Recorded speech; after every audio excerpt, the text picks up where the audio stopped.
Chers camarades, bonjour à tous. Je vous adresse le salut fraternel du syndicat des banques d'Aix-en-Provence et de l'ensemble de la Fédération des employés et cadres. Je précise tout d'abord que je voterai favorablement le rapport d'activité ainsi que le rapport financier. Le premier sujet que je souhaite évoquer est celui de la loi Macron en cours de discussion au Parlement. Cette loi fourre-tout représente la quintessence de la politique ultralibérale mise en œuvre par le gouvernement actuel. Il en est ainsi de la généralisation du travail du dimanche, présentée faussement comme créatrice d'emplois et basée sur le seul volontariat. Non seulement cette mesure ne crée pas d'emplois, mais elle en détruit en favorisant les grandes enseignes au détriment du commerce de proximité. L'exemple du secteur de l'ameublement est à cet égard parlant. L'ouverture du dimanche, ajoutée à la crise, a permis aux grandes enseignes du secteur et pourvoyeurs de meubles bon marché fabriqués en Asie d'éliminer leurs concurrents, d'assécher les fabricants de meubles français, créant ainsi des difficultés majeures dans le secteur du bois. Ce n'est pas tout. La loi Macron prévoit également de faciliter et généraliser le travail de nuit qui était jusqu'ici très encadré. C'est ce que l'on appelle l'amendement Sephora, ou comment permettre à des entreprises se mettant dans l'illégalité d'obtenir une législation sur mesure.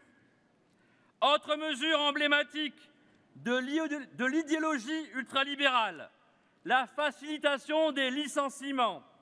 N'est-ce pas indigne de proposer une telle mesure lorsque plus de 5 millions de Français sont en attente d'un emploi, quand la précarité augmente et que la pauvreté progresse dans notre pays? Mais c'est logique, au moment où le patronat revendique que le gouvernement français se retire de la Convention 158 de l'OIT qui encadre les licenciements.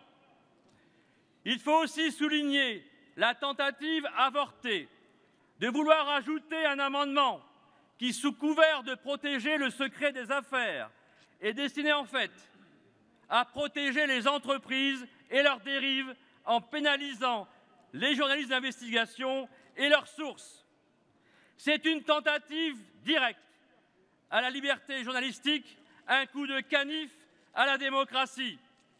Mais là aussi, n'est-ce pas logique, au moment où, dans le cadre de la négociation du traité commercial transatlantique, les entreprises revendiquent le droit à aucune entrave, elles considèrent que les réglementations des États représentent un frein à leurs activités.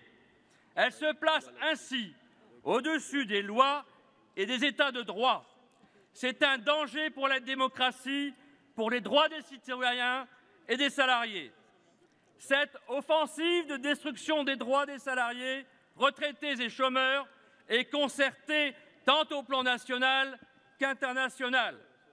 Cela fait maintenant plusieurs années que la Commission européenne porte le projet REFIT, qui consiste à passer à la moulinette toutes les législations des pays membres qui s'imposent aux entreprises.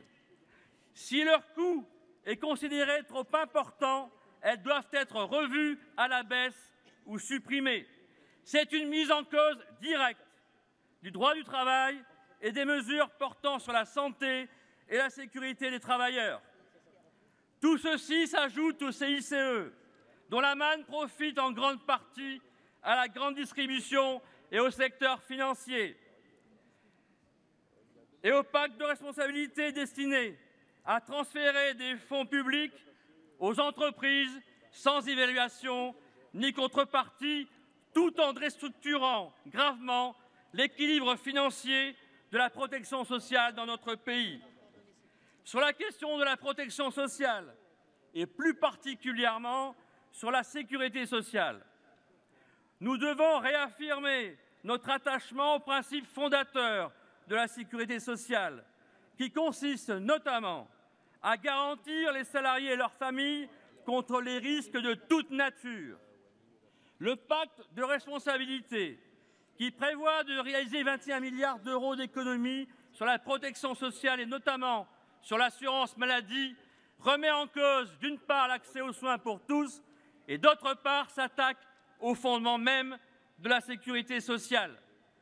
La sécurité sociale n'est pas basée sur une pratique d'équité, mais sur la solidarité ouvrière qui garantit un égal accès aux soins et prestations conformément aux principes énoncés en 1945, cotiser selon ses moyens et en bénéficier selon ses besoins. Son financement est assuré par les cotisations assises sur les revenus du travail et ne peut en aucun cas être lié à la compétitivité des entreprises. Nous devons continuer à nous opposer à tout transfert de cotisations employeurs et ou salariés vers l'impôt. Les politiques ultralibérales ont montré leur dangerosité pour l'équilibre économique et social. Ainsi, l'accroissement des inégalités au plan mondial atteint un niveau record. Le 1% des plus riches détient près de 50% des richesses mondiales. Alors oui, chers camarades, il faut stopper toutes ces dérives. En parler, en débattre est utile, mais pour arrêter toutes ces remises en cause sans précédent, l'action est nécessaire et elle passe par une mobilisation du plus grand nombre dans la rue. Nous devons tout mettre en œuvre afin d'aboutir à une manifestation nationale avec grève générale interprofessionnelle. Mais, mes chers camarades, cela ne se décrète pas et nécessite un gros travail de mobilisation au-delà de nos propres rangs. Nous devons en prendre l'initiative et la proposer aux autres confédérations syndicales. L'unité d'action, oui. L'unité nationale, non. L'actualité tragique de ce début d'année ne doit pas anesthésier nos revendications et nos actions. Nos valeurs sont un rempart à l'obscurantisme et la laïcité garantit l'équilibre républicain. La laïcité ne se négocie pas, elle s'applique, un point c'est tout. Avant de terminer mon intervention, je ne peux pas ne pas évoquer notre trésorière confédérale Rose Boutaric, pour qui c'est le dernier congrès confédéral. Alors chacun sait ici que le mandat de trésorière confédérale n'est pas un long fleuve tranquille. Il n'empêche, ça n'enlève rien à ses qualités de militante.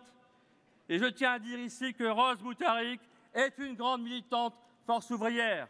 Et je lui suis gré de m'avoir fait confiance. Alors Rose, merci à toi. Chers camarades, soyons fiers d'être militants force ouvrière, fiers de nos valeurs, fiers de nos revendications, fiers de notre indépendance, fiers de notre détermination.